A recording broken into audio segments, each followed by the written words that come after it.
Parang slide sa playground. Ay naku, paano ba to Hirap pagbigay ng opinion no pag sa... What's up guys? For today's video, pag-uusapan natin ang trending na PWD ramp ng MMDA. Kaya kung interested ka, panoorin mo ang video na to. Ang rampang ito sa bagong istasyon ng EDSA Busway sa Phil-Am Quezon City ginawa para sa kanila. Pero pinupuna dahil bukod sa matarik, delikado pa raw. Mula sa bangketa, nag-elevator muna si Nelson paakyat sa footbridge. Pero sa unang rampa pa lang paglabas ng lift, ang hirap. Hindi ko kaya. Grabe no? Grabing kung sa start pa lang ng ramp di na siya makaakyat, ibig sabihin may mali na, di ba? Sandali, bago tayo mag-comment, panoorin pa natin. Sinubukan din nila ang inirereklamong PWD ramp. Hindi ko po talaga siya kayang... Parang slide sa playground. Hindi ko lang alam ilan ang slope nito, but panoorin natin. Ano ba? Ba't ba ako nag-comment? Wala pa nga akong nalalaman, di ba? Sandali, nood mo tayo ulit, ha? Okay. Kayang subukan. Dahil napakatarik po niya. Kapag dumire-diretso ako doon, ay bakal nga, baka doon ako sumuot sa bakal. Sa tulong ng kanyang kasama, sinubukan pa rin ni Nelson na bumaba pero paatras. Kaya?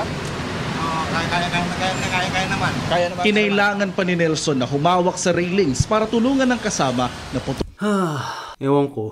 Mali siya in all aspects. I don't know.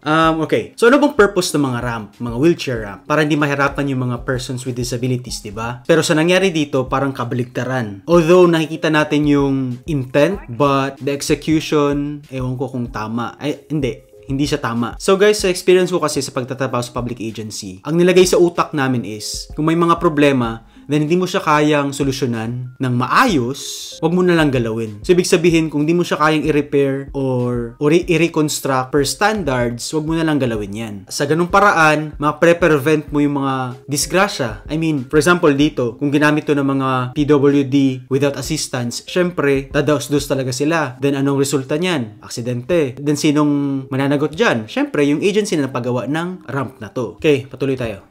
Hindi siya kaya talaga kahit na professional na gumagamit ka pa ng wheelchair. Talagang madulas, matarik, hindi siya standard talaga.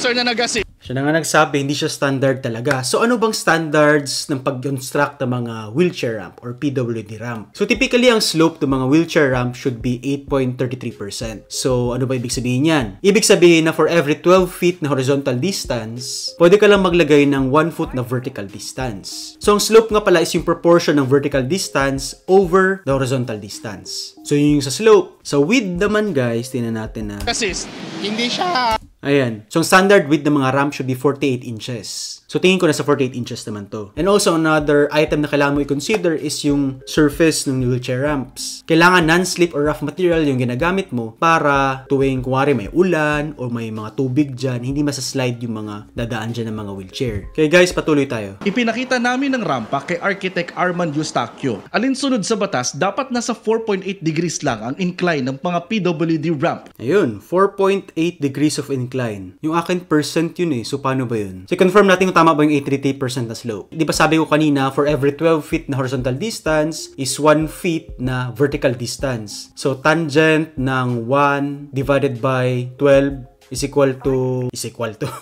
to 4.8 degrees. So, tama tayo guys. So, ang purpose ng mga slope na ganito is para i-ensure yung safety and efficient access ng mga PWD sa paggamit ng mga ramp. So, hindi naman pwedeng gumawa ka lang ng ramp for the sake of ramp, diba? Kailangan may smooth slope ka para hindi siya nahihirapang gamitin yun. Pero nang sukatin niya ito gamit ang inclinometer, 14.15. So, sobrang laki ng difference. 10 degrees steeper. Oh no, 14.15 degrees. Ay.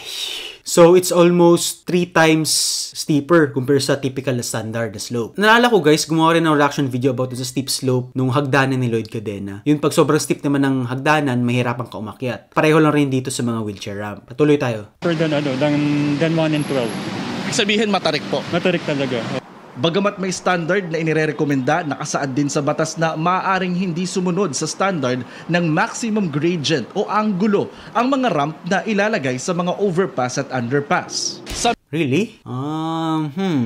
okay, nasa batas pala yun eh. Pero, ewan ko, hindi ako pabor doon. Opinion ko lang yun Guys, gusto ko lang rin para i-share yung mga requirements for landing ng mga wheelchair ramps. So, pag nagde-design ka rin ng landing ng mga wheelchair ramps, kailangan i-consider mo na hindi magpopondo dyan yung mga tubig during rainy season. Or for example, may mga malalakas na ulan, ganyan. Dapat di magstay ang water dyan para hindi ka makakos na aksidente. So, per standards din, kailangan ka maglagay ng mga landing sa mga ramp for every 30-inch na maximum na height. Another purpose rin ng mga landing na to is para resting point para sa mga gumagamit nito.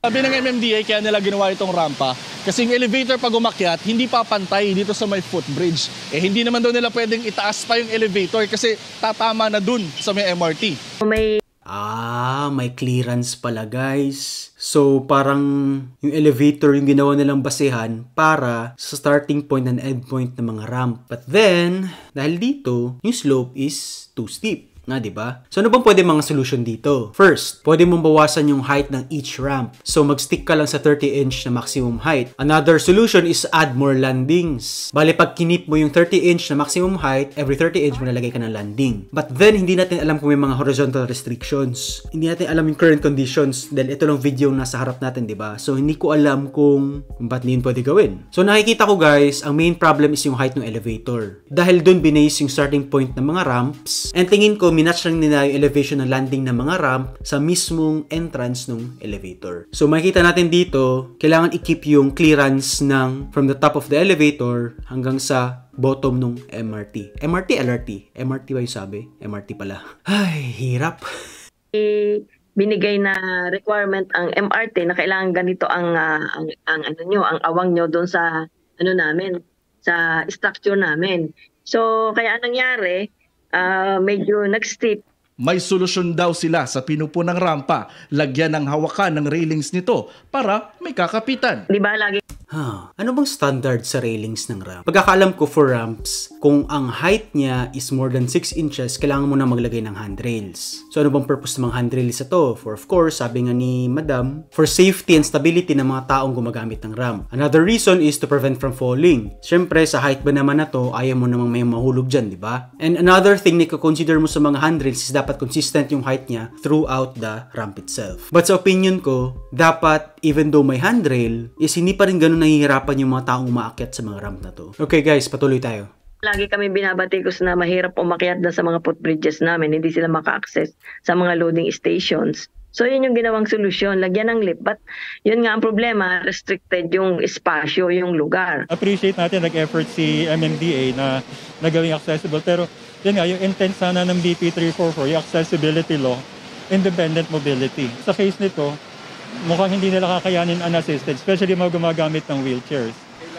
Ay, tama si Sir. Ay naku, paano ba to Hirap pagbigay ng opinion no pag sa whatever. So guys, may tinatawag na independent mobility. Ibig sabihin, even though wala nag-a-assist sa'yo, kaya mong umakyat sa ramp na yan. Yun nga ang purpose, diba? You on your own, kaya mong umakyat pataas, pababa sa mga wheelchair ramp na ganito. Effort. Yes, nag-effort sila, but enough bang effort, guys? I mean, kung iisipin natin magkano yung pag-build ng ramp na to, tingin ko, mga milyon na to, milyon pesos. But then, hindi siya ganoong ka-helpful sa mga PWD dahil andun yung purpose, andun yung effort, but then, pag ginamit na, nahihirapan pa rin yung mga PWD, napapaliwala yung effort mo, diba? So ngayon, may problema sa ramp. So anong gagawin na? Ayusin ulit, diba? Kung isipin natin, mas naging expensive tong project na to dahil may initial cost ka sa initial construction ng ramp, then, i-revise mo na naman, i-reconstruct mo na naman, panibagong gastos na naman. Saan kukunin yan? Sa taxes na naman. naman. Sayang, diba? Ano bang sayang dyan? Sayang ang pera, sayang ang oras, sayang ang resources, maraming sayang. So, I don't know. Hindi ko alam, guys. Again, sa experience ko, guys, kung susubukan mong bigyan ng solusyon yung isang bagay, then mediocre yung solution mo, and hindi nito fully na-resolve yung problema, wag mo na lang galawin, wag mo na lang ayusin. Ang resulta nito, pwede pang magkaroon ng mga aksidente, diba? Instead na mapadali yung buhay ng mga PWD. Meron kasing mindset na don't start a project for the sake of just doing a project. So guys, kung maaari, simba ko palayo nito mangyari. For example, may na-aksidente dito. So first of all, sinong sisisihin? So magsusumbong yung yung residente sa city. Gawin niya yung city. Oh, sinong agency gumawa nito? O ganyan lang. Oh, itong nagawa nito ng agency. Then yung agency naman, sabihin niya, oh, sinong contractor gumawa nito? Oh, kaming gumawa nito. After naman sa contractor, oh, sinong designer gumawa nito? So, pasa-pasa na yan. Hugas kami na yan. Sino gumawa niyan? From the city, agency, contractor, designer, pasa-pasa na yan. So, as much as possible, alam ko this is not a perfect world, but might as well, if you do something, make it right? Kailangan may magtutulak sa kanila, otherwise, medyo delikado. Jonathan Nandal, nagbabalita para sa GMA Integrated News. Alright guys, thank you very much for watching. Kung nagustuhan ng video na to, please hit that like button. And guys, kung meron pa kayong gusto nating pag-usapan, let me know. Sinusubukan kong maging consistent sa pag-upload ng mga videos. May gusto pa kayong mga project pag-usapan, may mga bagay na gustong pag-usapan, kung anong gusto yung pag-usapan. Lahat ng usapan na let me know, comment down below, and see you in the next video. Bye!